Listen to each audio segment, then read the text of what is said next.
साथियों, जय भीम। आज मैं करीब 10 दिन के बाद आप लोग के सामने कुछ मुख्य बिंदु लेकर आया हूँ। लोकसभा का चुनाव समाप्त हुआ, उसमें मैं थोड़ा बिजी था, इसके चलते और थोड़ा रिजल्ट मायूसी के कगार पर पहुंचा बहुजन समाज पार्टी का, जिसके चलते थोड़ा सा दिल में दुख हुआ, जिसके चलते मैं आप लोग के सामने नहीं आ रहा था। पर मैं सोचा कि आखिर ऐसा क्यों हुआ। पहले तो मैं आपको ये बता देना चाहता हूँ कि बहुजन समाज पार्टी जो है, पार्टी से पहले एक मिशन है।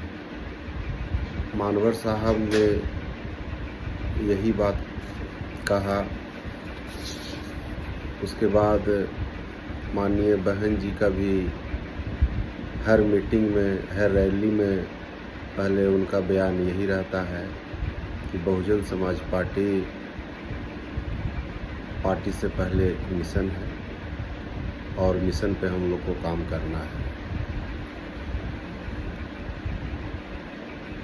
जो लोकसभा चुनाव जो हुई, इसका जब मैं समीक्षा किया तो सबसे पहले तो मैं अपने बहुजन भाइयों को ये बताना चाहता हूँ कि जो विपक्षी पार्टी, जो इंडिया गठबंधन जो है, जिसे दूसरे शब्द में ठगबंधन सही में कहा जाता है, उसका अर्थ मैं बताता हूँ आपको। इंडिया गठबंधन ने हमारे समाज में, हमारे बहुजन समाज में एक अफवाह उड़ाई कि संविधान को बदलने वाला है, संविधान को बदल दिया जाएगा। तो मैं अपने भाइयों से ये कहना चाहता हूँ, बहुजन समाज के भाइयों से, कि संविधान जो इस देश को जो चला रहा है और बाबा साहब ने जो संविधान लिखकर जो गए हैं, और उसमें एक ऐसा आर्टिकल जो बना कर गए हैं, बाबा साहब ने बहुत कुछ उसमें सोच समझ कर लिखा है, जिसे कोई भी व्यक्ति आसानी से इस संविधान को नहीं हटा सकता है। मैं अपने सारे बहुजन भाइयों से ये अपील करता हूँ और कहना चाहता हूँ कि जो दिमाग में आपका जो भरा हुआ है कि संविधान को हटा देगा, संविधान को चेंज कर देगा, ये बात गलत है, सरासर गलत है। और यही बात जो है, इंडिया गठबंधन ने झूठ का अफवाह फैलाकर हमारे लोगों को गुमराह किया और फिर मनुवादियों को हाथ में ये सत्ता सौंप दिया। अब मैं अपने भाइयों से कहना चाहता हूँ कि जो अपना वोट को ट्रांसफ़र किया संविधान बचाने के लिए, तो क्या संविधान अब बचाएगा इंडिया गठबंधन? उसकी सरकार बन गई? ये सब सोचने वाली बात है और इस पर हम लोग को सोचना होगा, गहन अध्ययन करना होगा। इंडिया गठबंधन शुरू से लेकर आज तक बहुजनों के साथ खिलवाड़ कर रहा है। पहले इंडिया गठबंधन लोगों ने बनाया, धीरे धीरे बिखराव होते चला गया और जितने लोग बचे, उन लोगों ने कभी बहुजन समाज पार्टी के अध्यक्षा माननीय बहन जी के पास कोई गया? कोई नहीं गया। क्या बहन जी हमारे देश से बाहर हैं? क्या हमारे बहन जी देश के प्रति नहीं सोचती हैं? सोचती हैं। लेकिन ये लोग जो विपक्षी जो हैं, ये सब सोचते हैं कि कि बहन जी को इस देश से मिटा दो, बहुजन समाज पार्टी को इस देश से मिटा दो। तो अगर बहुजन समाज पार्टी देश से अगर मिट गया तो इस गुलाम के जंजीरों में जो दलित समाज, बहुजन समाज जो मुक्त हुआ है, उसको फिर से हम गुलाम बना सकें। इस बात को हम लोग को समझना होगा। इस चुनाव में जो कारनामा हुआ है,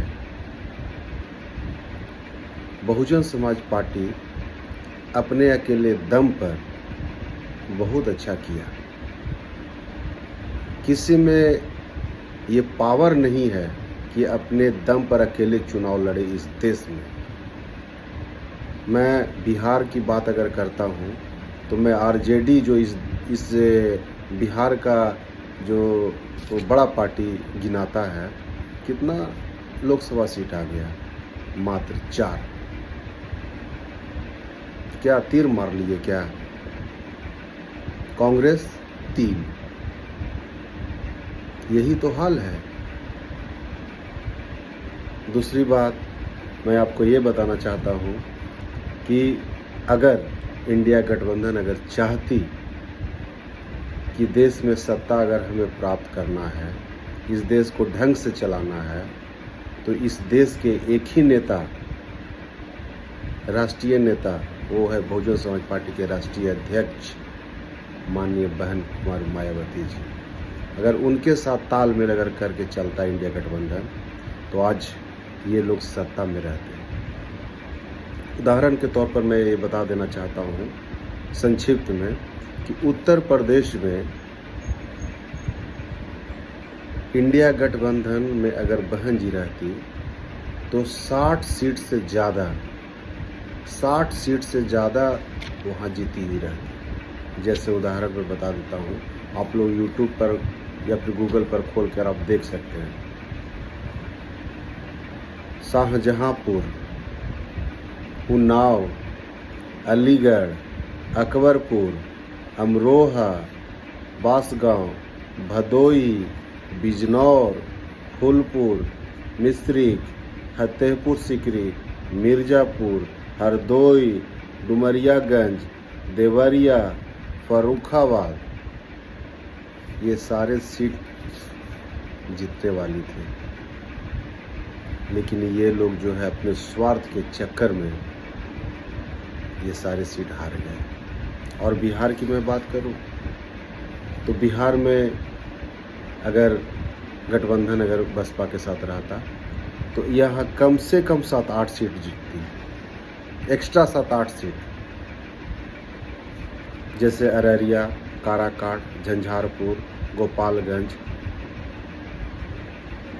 इस तरह के बहुत सीट है जो बिहार में जीतती। तब मैं सोचा कि नहीं, हमारी बहन जी जो हैं निस्वार्थ देश के लिए काम करना चाहती है, बहुजनों को जगाना चाहती है, बहुजनों के लिए काम करना चाहती है। इसलिए मैं आप सभी को एक बार पुनः अनुरोध करता हूँ सभी से कि मन से सोचिए, दिमाग से सोचिए कि इंडिया गठबंधन ने जो ये काम किया वो सही किया या गलत किया। मैं फिर आऊँगा दूसरा समाचार लेकर, इसलिए अभी फ़िलहाल जय भीम, जय भारत।